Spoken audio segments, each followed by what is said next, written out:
Shema guys, we've been on the road for nearly 3 months now, but nowhere has felt quite as comfortable as Da Nang. I could see myself living here, to be honest. But the real reason we stay here this long is because Da Nang is a perfect base for exploring numerous sites and activities around, all within a 2-hour radius. So we're giving you an honest review of every single spot, including prices, insider tips, and our final ratings. Just a quick heads up. We rented a scooter for 3 weeks at just £2.70 a day, so if you are confident on 2 wheels, it is a total game changer. If not, don't worry, we will cover alternative transport too. Let's dive right in. To kick off our ultimate rating guide, the very first place we'll be exploring is Da Nang city itself. While the day trips around it are incredible, the actual city itself is an absolute blast. It perfectly blends a relaxed coastal lifestyle with a modern nightlife scene, and it is the perfect paradise for digital nomads thanks to its low cost of living and fast internet. We spent 3 weeks here and scored an amazing deal on an apartment at just under £10 a night, which is definitely on the lower end in Da Nang. During the day, your first stop has got to be Mai Khe Beach, a famous endless white stretch of sand, perfect for surfing. But the real magic happens at night. Every Friday, Saturday and Sunday at exactly 9 p.m, the iconic Dragon Bridge literally breathes fire and water over the river.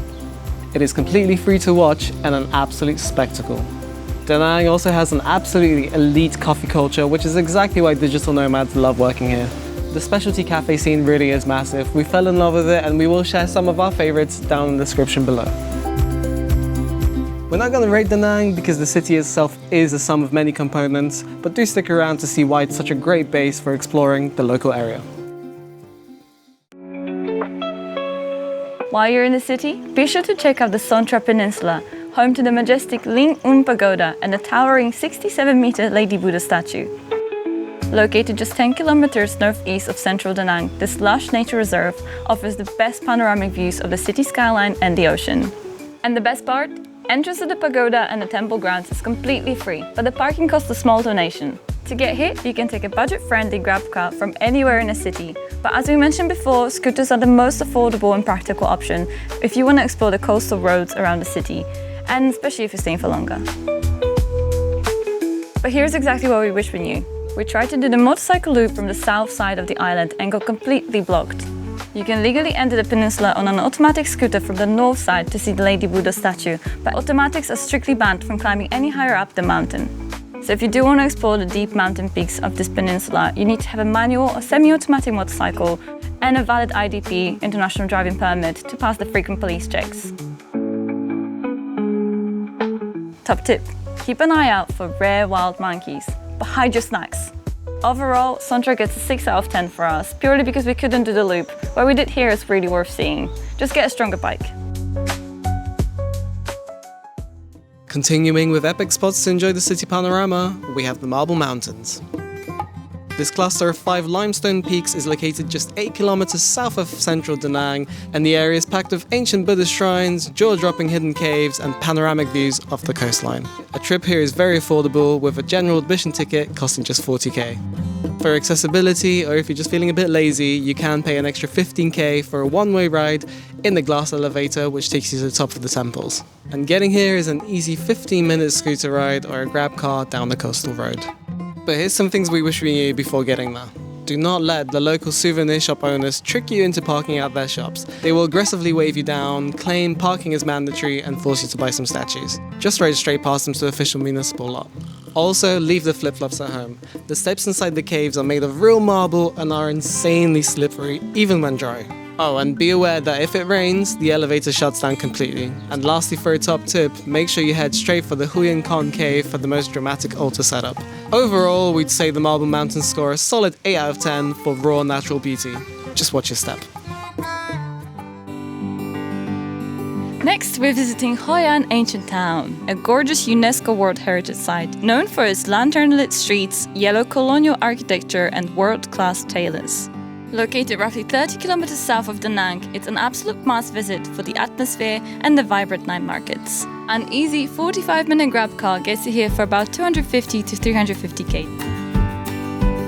There's a Hoi An Old Town combo ticket which costs 120k, and it gives you access to 5 heritage sites, including merchant houses and assembly halls. But to be honest, we had a great time just strolling and riding bicycles through the city, which is very bike-friendly by the way. It's also worth checking out the local wet markets and taking the iconic coconut boat through the coconut forest. Just be prepared that this small town gets very crowded, especially in the evenings, so prepare for a chaotic but magical atmosphere. Also, we recommend you skip some of the tourist restaurants and grab a bowl of authentic Khao Lao noodles from Tang Khao Lao. Overall, Hoi An gets a massive 9 out of 10 for being truly unique and charming. If you're interested in seeing more from this gorgeous town, we've made 2 separate videos on it, so go check them out if you haven't already. Next up, we're escaping to Cham Island, a rugged marine biosphere featuring untouched beaches and incredible coral reefs.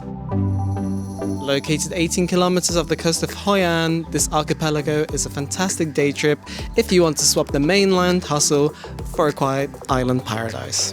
To get here, the most popular options tend to be tours which pick you up from the city directly. Alternatively, you can take a 30-minute taxi from Da Nang to the Kwa Dai Pier and catch a 20-minute speedboat that costs around 500k for a round trip.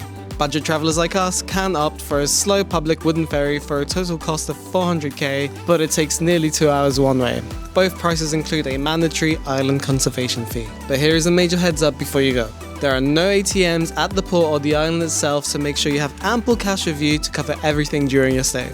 We also had no idea that the island is home to a major military base, rendering around 2/3 of the island out of bounds to the public. Expect to see a lot of soldiers. And one more thing to be aware of that actually threw us off a little bit, seems that the boat operators work closely with the island locals. They often pass your details to the locals ahead of your arrival, so the moment you step onto the pier, you'll be approached by residents offering you pre-arranged bike rentals and tours, which tend to be highly marked up. But also, do just keep in mind that food and drink prices are just a bit higher here than on the mainland. As a quick top tip, skip the harbour beach and head straight for Bicep Beach for the best offshore snorkeling. Overall, Cham Island gets a 6 out of 10. Beautiful scenery, but the inflated prices and strict island logistics can be a bit of a headache. Next, we are traveling back in time at Mysore Sanctuary, an ancient Hindu temple complex built by the Champa Empire between the 4th and 14th centuries. Located roughly 45 kilometers southwest of Da Nang, this UNESCO World Heritage Site is Vietnam's answer to Angkor Wat. Tickets cost 150k, which conveniently cover a free buggy ride from the entrance straight to the archaeological tracks, which is a bit of a hike otherwise. Getting here takes just over an hour from Da Nang, and you can get here by a rented scooter or a pre-arranged grab car. The jungle heat and humidity here are absolutely brutal. There's also very little shade among the ruins, so packing heavy sunscreen protection and loads of water is non-negotiable. Also aim to arrive at 6:30 AM opening time or in the afternoon to avoid the midday heat, but bear in mind there are live shows throughout the day, so it's worth timing your visit to catch one of these. Top tip: hire an on-site guide for a few dollars to point out the fascinating history and the visible Vietnam War bomb craters. Overall, Mysore Sanctuary gets an 8.5 out of 10. It's a must for history buffs. Next, we're heading into the clouds into the Sunworld Banner Hills, a massive European-themed fantasy park perched 1,400 meters above sea level. Located 30 kilometers west of central Da Nang, this mountain resort features medieval castles, the iconic Golden Bridge, and a massive record-breaking cable car network.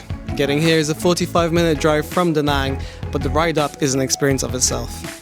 This network actually holds 4 Guinness World Records, including the world's longest non-stop single-track cable car, over 5.8 kilometers long. Adult standard tickets cost 950k, but a massive new update means your ticket acts as a 3-day pass using facial recognition, allowing you return for 3 consecutive days, completely free. Being a mountain resort, the weather changes in seconds, so be prepared for some seriously thick cloud cover. We personally loved it because it felt like something out of a horror film, or Bioshock Infinite for any of you gamers out there. But if you're there for the perfect photos, arm yourself with patience. To completely beat the soul-crushing tour crowds at the Golden Bridge, you must catch the very first cable car at 7 AM. Arriving even at 8:30 AM means you'll be sharing the bridge with thousands of people.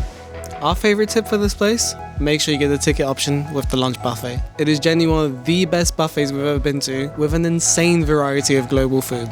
We got those tickets for 1.23 mil on Click, which by the way is the best place to look for discounted tickets. And on a final note, this place is seriously huge. One day felt a bit rushed to get through everything, so if you have some spare time, you might as well use those 3-day passes. Overall, we'd give Banner Hills an 8.5 out of 10. Pricey, but it is seriously a spectacle of human engineering. Well, if you're already out of Banner Hills, you're just around the corner from our next spot, Nui Tan Thai Hot Springs Park. Located in the exact same mountain range, this massive eco-resort is the ultimate hidden gem, perfectly combining natural mineral spa with a full-scale water park. A standard entry ticket costs 450k, which includes your lockers, towels, the entire water park, saunas, Japanese-style onsens, and natural hot spring pools. You can also pay a little extra for a mud bath, which is an interesting experience we'd highly recommend. If you come here with kids, bear in mind that they completely shut down the water slides and adventure rides over lunch. To maximize your ticket, arrive early, hit up the water park first, and then spend a quiet afternoon soaking in the therapeutic pools and saunas. Although between us we thought the water park wasn't all that, the therapeutic pools, however, are easily one of the best ones we've ever visited.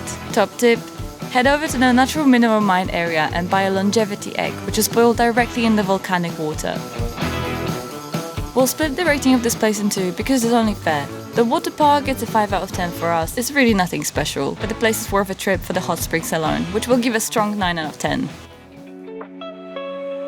And finally, we have Hue, the historic former royal capital of Vietnam. Full confession, this was actually the only major place on our list we didn't get to properly explore. But it is a very popular day trip from Da Nang, so we thought it should make this list. If you do get a chance to go, the entry to the main imperial city is 200k. Located 100 kilometers north of Da Nang, it is famous for its massive imperial citadel and royal tombs. Now, some of our friends attempted this day trip on a scooter from Da Nang, and to be honest, they said it was pretty exhausting and brutal and leaving them very little energy for exploring the city. Because of that, if you are planning to drive up, do try to make it an overnight thing. Otherwise, we highly suggest taking the train instead. We actually took this train via Hue on our way to Phong Nha, which you can see in our next episode, and the journey was stunning. It takes about 2.5 hours from Da Nang, costs around 150k, and takes you through the mountains along a stunning coastal road, leaving you completely fresh when you arrive. As a top tip, our friends told us that if we ever do make it back to Hue, we should not leave without trying the authentic Bun Bo Hue noodles. Since we missed out, it doesn't feel very right to rate this one, so we're gonna leave it unrated, but make sure you take the train instead of the bikes. Save your butt. Well, that's it guys. Hopefully this video arms you with some useful info if you're planning a trip to this awesome part of Vietnam. Obviously, this is all just our subjective opinion, but regardless of what you choose to do, Da Nang is an absolutely epic place to base yourself in to explore the local area. As promised, we've dropped some further info down in the description below if you want to check it out. If this has helped you plan your Vietnam trip at all, please do hit that subscribe button and join in for the rest of the journey. Bye!